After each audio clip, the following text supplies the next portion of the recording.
2 సంవత్సరాల తర్వాత మనం తిరిగి మళ్ళీ గెలిచేది దయాకర్ రావు గారు గెలుస్తారు, కేసీఆరే వస్తారు అనే విషయం జనాలకు కూడా కుండబద్దలు కొట్టినట్టు తెలుస్తాను.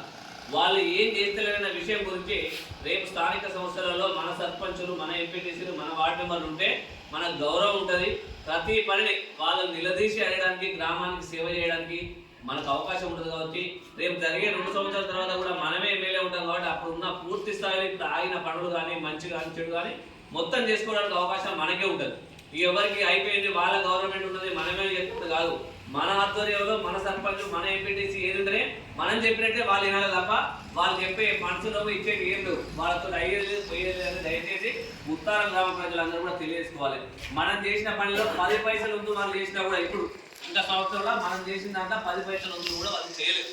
అది పూర్తిగా కుండబద్దలు. ఇప్పుడున్న 25 నెలల 22-24 నెలలకు వచ్చింది. ఇప్పటి వరకు అయితే ఏం చేయలేదనే విషయం అయితే మీకు తెలిసింది. దయచేసి ఉత్తరం గ్రామ ప్రజలందరూ కూడా నా విజ్ఞప్తి ఏంటంటే రేపు రిజర్వేషన్ ఒకటి జనరల్ వచ్చింది ఎంపీటీసీకి, ఒకటి బీసీ లేని సర్పంచ్కి వచ్చింది. ఇద్దరు అభ్యర్థులు కూడా ఆర్థిక బలాబలాలు అవతల క్యాండిడేట్ కాంగ్రెస్ పార్టీ నుంచి ఎవడొస్తాడు వాటికి డీటెయిల్